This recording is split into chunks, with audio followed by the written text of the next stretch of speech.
Hello and welcome back to the Monsters of Monster Hunter Double Cross, where today we are taking on Seregios, who is certainly among the more interesting flying wyverns in terms of having more unique moves. No other monsters move in quite the way Seregios does either, which I always appreciate. We're doing a Hyper one using Brave Greatsword, because why not?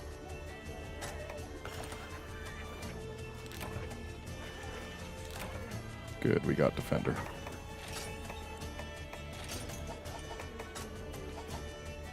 And I've got Moonbreak 3 as my Hunter art, and I'm just using this Greatsword because it has 3 slots and electricity isn't terrible against Seregios.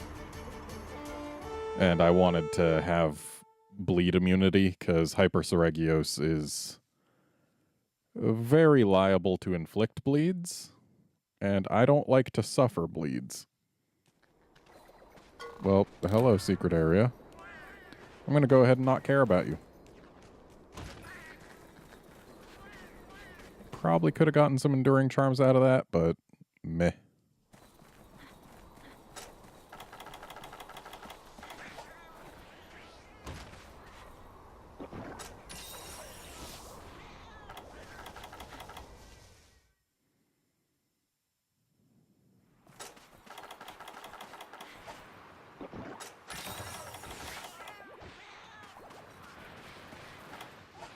So Seregios should be right through here.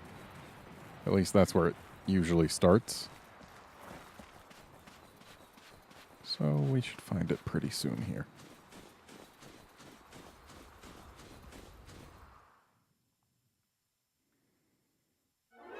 Yep, there it is. I remember that... Right, this is Brave, not Adept. I remember when Astalos was first revealed, a lot of people were thinking that, oh, it was going to be using the Seregios skeleton, because we saw it using its wings to slam down and attack people. Which, I mean, seems like a kind of Seregios-y thing, though Seregios never actually does that. The fact that it was putting its wings on the ground, which is something Seregios does do, is probably what caused the confusion. And between that and its face crest, yeah, people were thinking, oh, is this gonna be based off Seregios? But nope, Astalos has a lot more in common with other flying wyverns than with Seregios.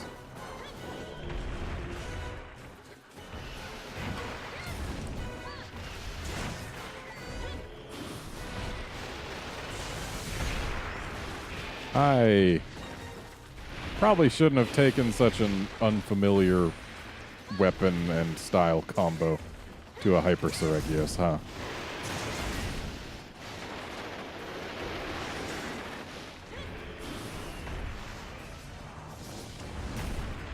And look at him just diving out of the way of my strike.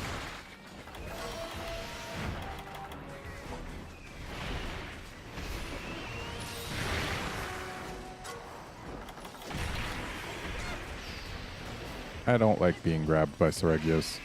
Even though it's cool that Seregios actually throws its grab targets at other people, which is something I feel like more monsters could use, like something to do with their thrown targets. I don't like when it's done to me. Though it is fun when you're playing Adept style and you get to like Adept dodge your cat getting thrown at you. Because that's just silly. Oh, hey. I accidentally got a Brave dodge there, I guess, for lack of another term. And now we're Brave, which means I can put this away.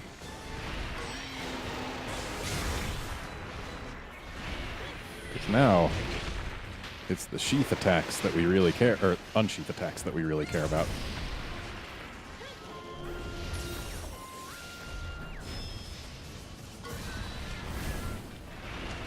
Or we could just whiff. Whiffing is always an option. Though it certainly becomes less of one after a successful mount. Incidentally, Seregios, like many flying wyverns, drops sparklies if you knock him out of the sky. But he's got a very easy way to knock him out of the sky. You just do it while you're mounting him.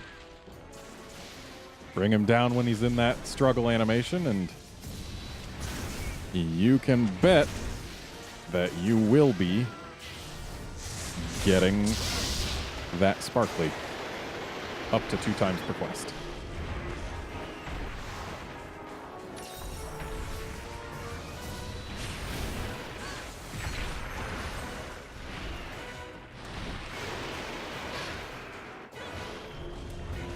So Seregios is one of those monsters where every break, and I mean every break, makes it easier to fight.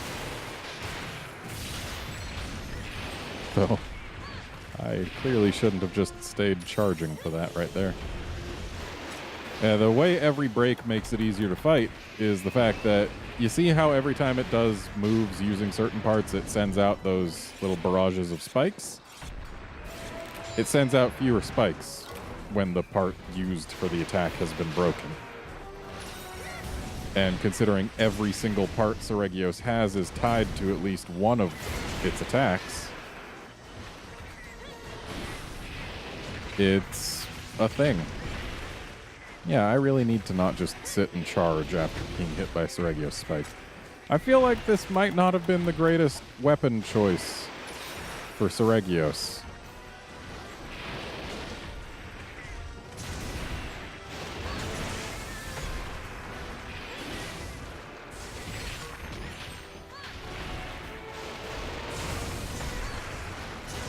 And that's to say nothing of how out of practice I am with Greatsword just in general. Between being out of practice, Seregios being relatively quick, and Seregios having several things that can punish you if you don't move in a timely fashion. Yeah, might not have been the best choice I've ever made, but it's okay, because we still get to see Seregios. That's what really matters here.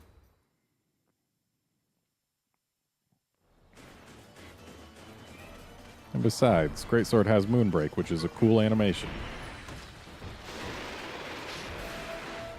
I like cool animations.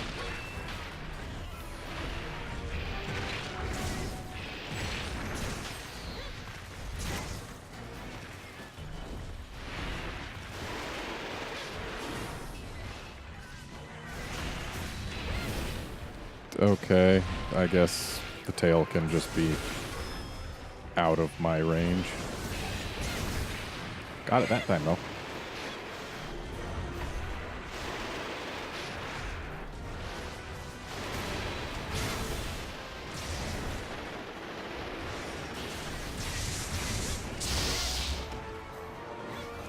Got my Moonbreak.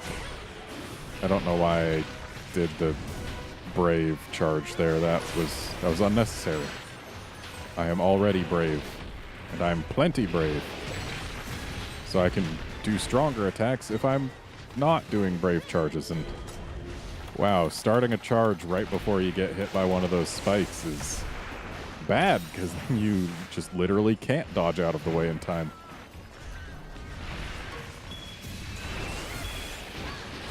Hooray for more just plain old whiffing. There's going to be a lot of that in this quest.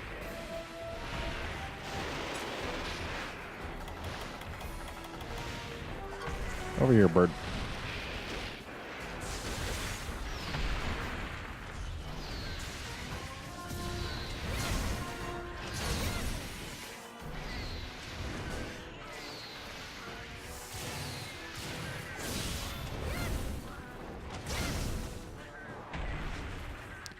Feels like it might be a bit of a meteor attack if we use that without using the Unsheath to get to it.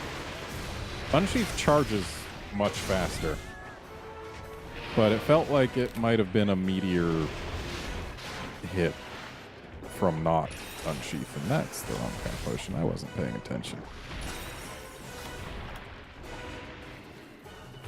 Keep on wanting to sharpen because I see myself at white, but this weapon's got only a tiny... Seriously? This weapon's only got a tiny sliver of purple, so sharpening from white isn't exactly worth it when there's a monster in the area.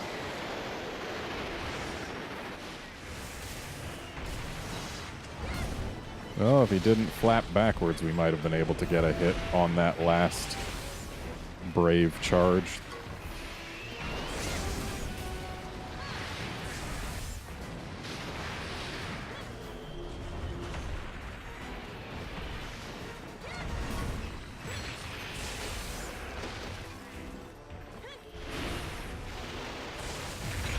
Ow.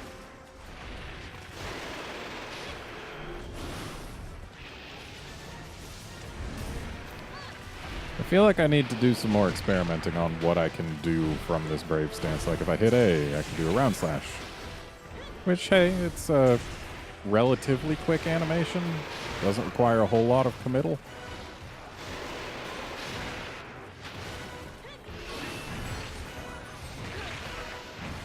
Thanks, Cephalos. He's totally gonna get a hit, too.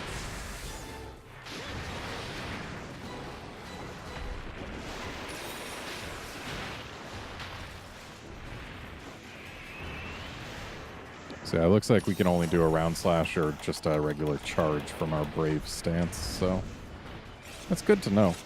Sharpening is not the thing I needed to do. I'm a creature of habit. I see white, I want to sharpen. That's close.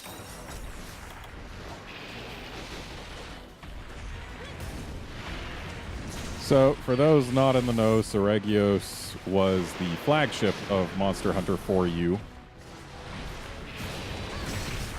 And basically its whole deal is they live in a very specific environment and they do not often leave said environment, but in that game, they were leaving en masse because they were being forced out by something. Because they are hyper-competitive, hyper-aggressive monsters. And something was out-competing them, and it turned out to be just an Apex Seregios, one that had been infected by and overcame the Frenzy virus. So that was a thing.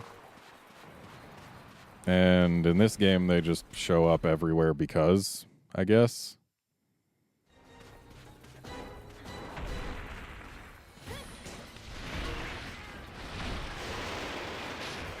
Also, back before we actually knew Seregios' name, it got the fun nickname of Steve, thanks to Monster Hunter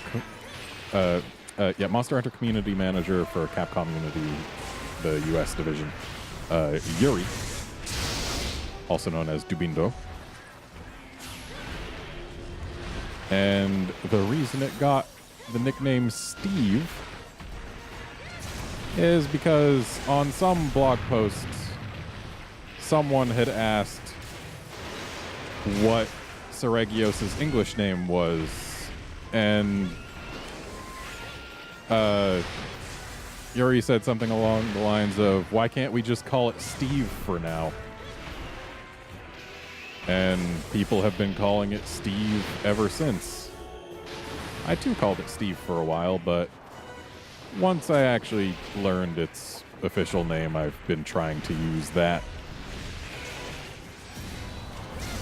But occasionally when I'm angry at it, if I'm not just calling it Bird, I'll say something along the lines of, damn it, Steve.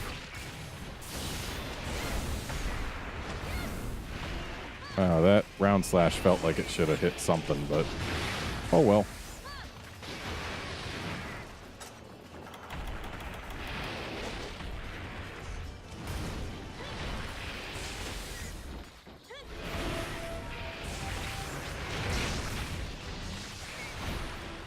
I need health. Thankfully, Seregios doesn't do a whole lot of instant damage. It's one of those monsters that specializes more in doing damage over time, which makes sense because it's got the whole bleed thing, which prior to Generations was a Seregios exclusive mechanic. Much like how prior to Monster Hunter 4, Blast was a Brachy exclusive thing.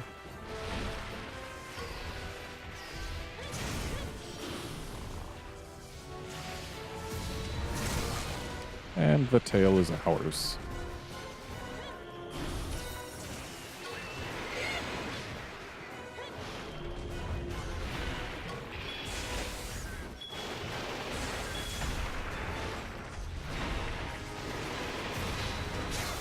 Seregios is also one of those monsters with a pretty vulnerable weak point, though admittedly it used to be more vulnerable. And that is, he has got very ticklish feet, which is to say it's easy to knock him over if you hit him in the feet. It's not that they're ticklish, it's that they're weak enough and they flinch easily enough that the feet are just a very attractive spot to hit. Plus, they can break, so that's another reason to go for them. There's my flashes. There's my flashes. Bit late now, though. But it worked. So let's go for this arm and or foot. Whichever we can hit, really.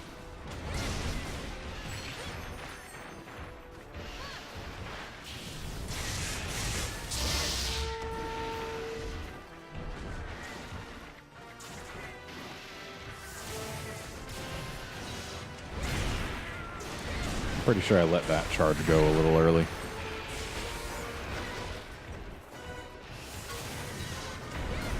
That one, I let go instantly, which happened to also be too late.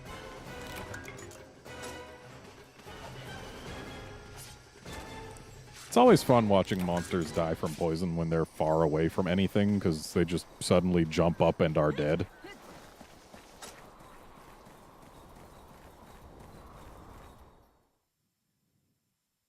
That Conchu did it just now is the reason I started saying that. In case you weren't paying attention.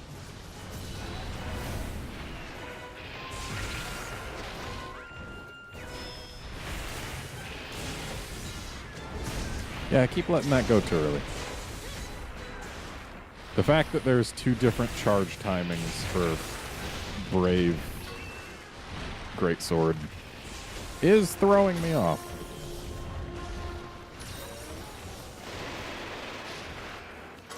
So, here's an idea.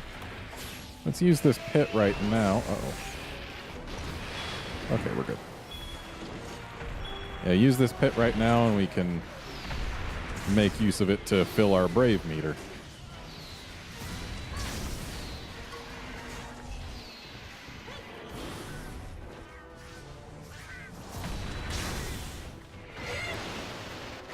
And there we go. We're brave.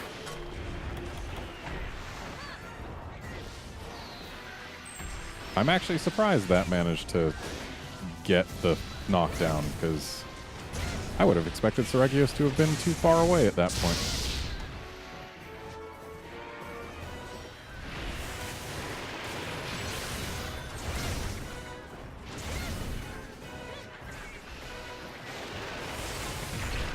Ow.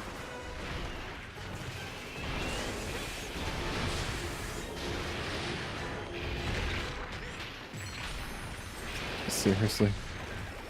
The thing misses me with these two big sweeps, which are what I was entering the stance to try and avoid, and then when I decide to attack out of the stance, he just gets me with a little kick, which gets the full little kind of scale burst effect that Seregios attacks have.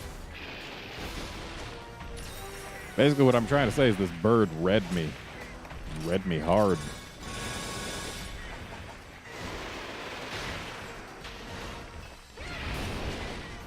I want to try and get another ride. Don't really need one, but, I mean, knockdowns are nice.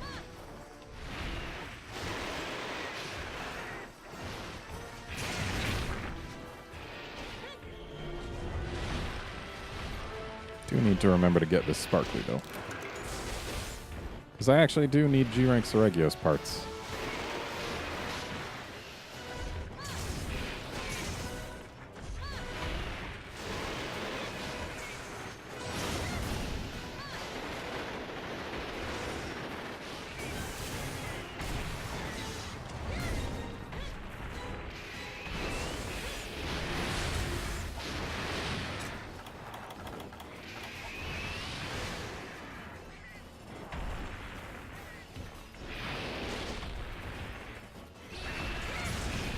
Incidentally, Seregios is also in a pretty special position in Monster Hunter Stories, in that it's the only monster that has a, at least in the base game, that has a trainable tech-type attack. So yeah, if you want to put tech-type moves on your monsters, Seregios has to be involved somehow.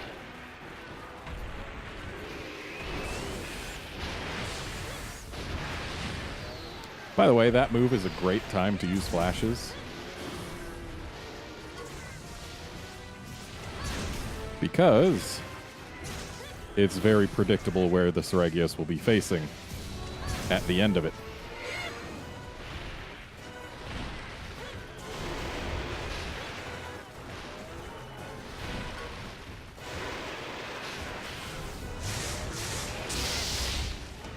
I mean, sure, you can put your face in my Moonbreaker, but I kind of wanted to keep hitting your arm or your leg, considering the wings and legs are what I have yet to break on you.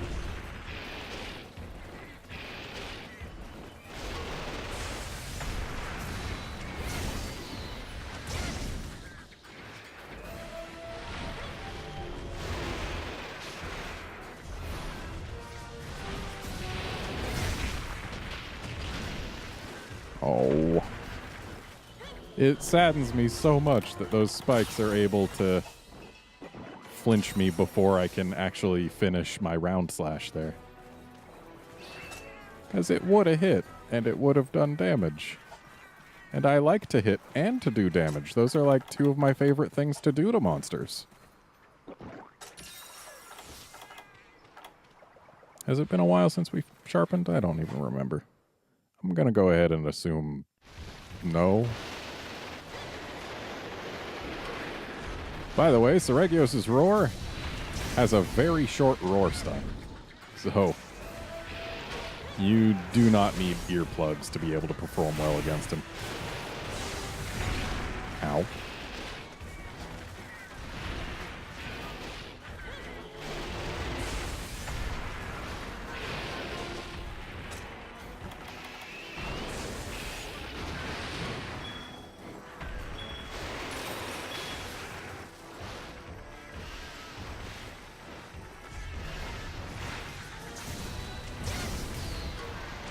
And just for the record, having bleed negate is especially good against hyper Seregios, because a lot of its attacks when hyper are actually instant bleeds.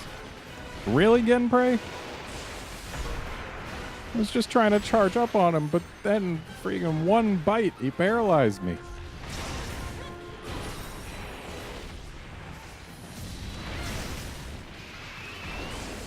But I mean, hey.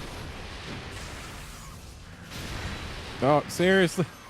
That was 2 bites, but it was the bite after I decided to release my thing. I am just not getting good RNG with these Genprey. Ow. Or with the Seregios, apparently.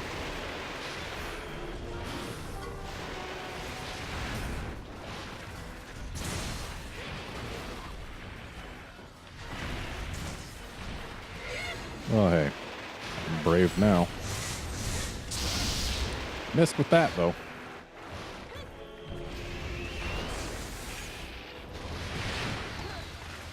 That attack does hurt a lot. Try not to take direct hits from it like I just did, because it's bad for your health. Thankfully for us, there just happens to be a bed right over in here. And I dare say I'm going to make use of it. Apparently we need to repaint our bird.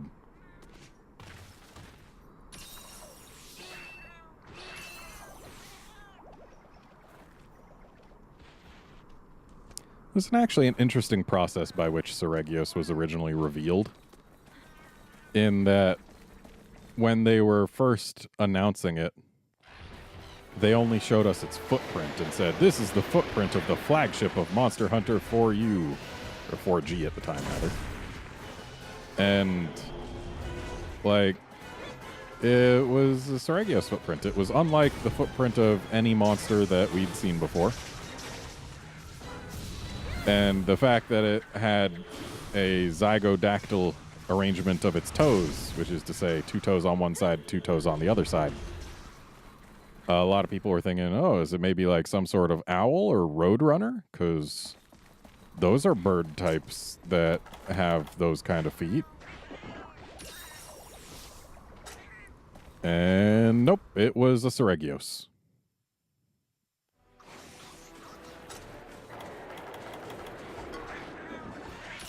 Which, suffice it to say, is neither an owl nor a roadrunner.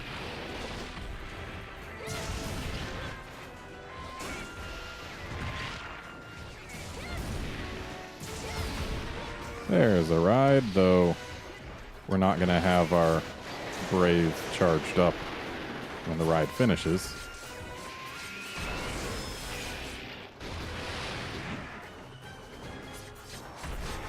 We might be able to get one Brave attack out. Yay!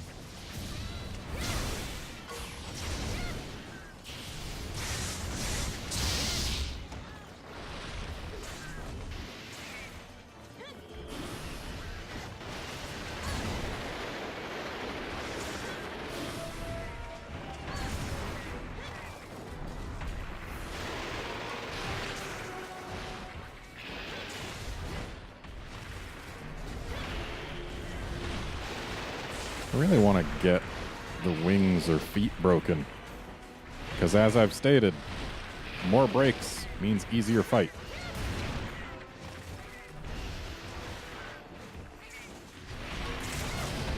There's a wing. Also, apparently, the wings were part of the sub. That's another good reason to go for a wing. Yeah, horn and wing. Oh, that's a limp.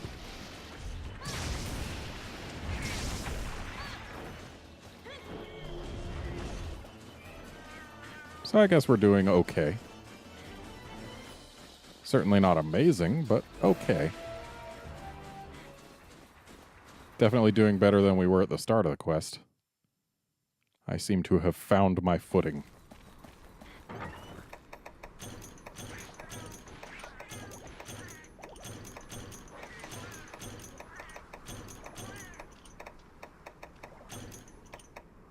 We're not actually going to catch it in the trap. We're just grabbing the trap because traps mean free damage.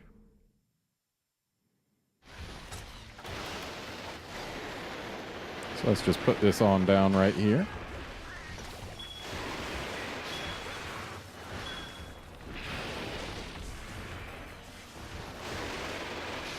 Yeah, see how there was only one spike for each of the spikes that got shot out by that attack just there?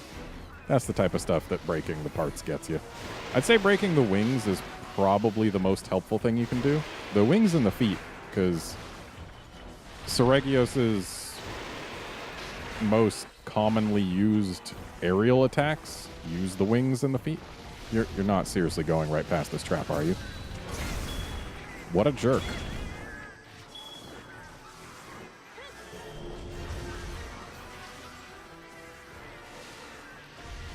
Okay, now that my Brave is gone, let's see if I can't get it back before we go play with the Seregios. Or rather, before we... Well, it's not where it sleeps yet. But I definitely want to have Brave ready for when I wake it up, but I don't want to waste any more time on these Genprei, because they hop around too much.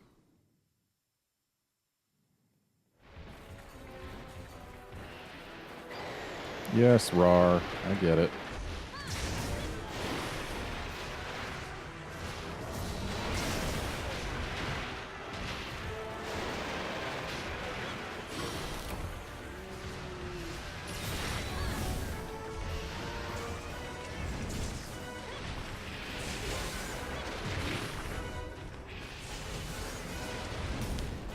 So the problem with trying to get the feet with a greatsword,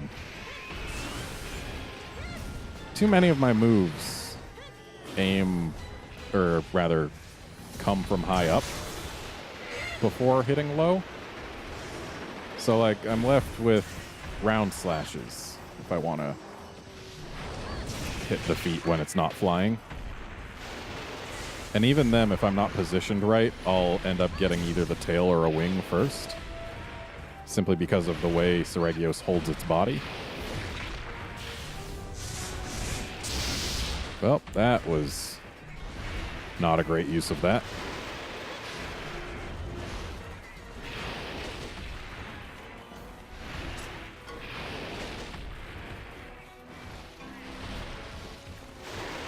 You should just hurry up and limp away there, Seregios. Limp away or fly in just such a way that you happen to put your feet exactly where my sword's going to go.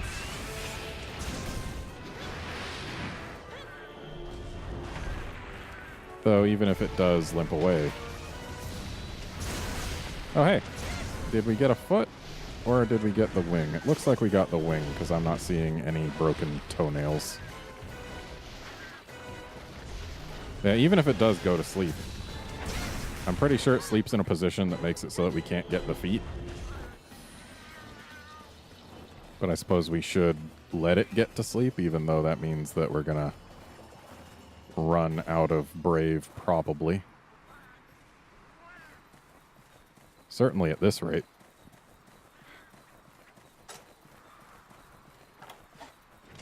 But I can sharpen. Squeeze a little bit more damage out that way.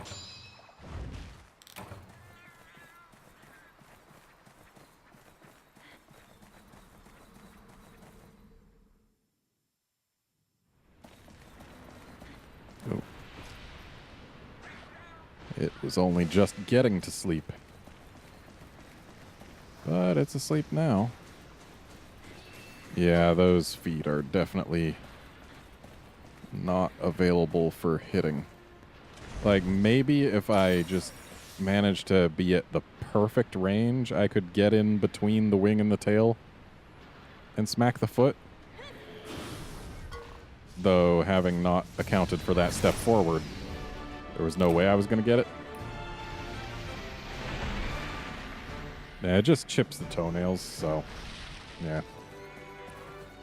If I was using, like, dual blades or sword and shield, it would be much easier to break the feet. Even Insect Glaive has a lot of moves that come from below and go high. There's a lot of weapons that can much more easily get those feet than, say, a Switch Axe or a Greatsword can. Yeah, that's Seregios. He's got some pretty neat stuff going on. The way his scales, like, spread out all pinecone style when he's enraged is pretty cool. It's something that other monsters don't do. And the way they look when they're like this is also pretty okay. Like, there's definitely parts where it looks better than others, like on the legs as per usual, and on the wings also look pretty alright, and towards the face. Seregios is a pretty good looking monster. It's a unique fight. It's not one of my favorites, but the fact that it's unique does score it some points. And again, until generations, bleed belonged to Seregios. Seriously? I guess if I... Whoa! These are all hyperscales. I guess if I wanted those, this was the quest to do. I'm kind of disappointed by my break rewards both being just regular scales, but... Dang, I've never seen that many hyperscales in a single hyper monster quest before.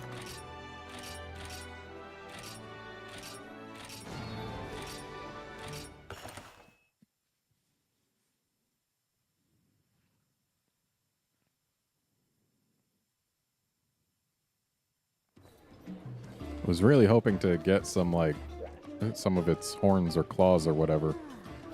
But oh well. That's going to be it for this episode. Join us next time when we take on Astalos, who is not based on Seregios. See you then, friends.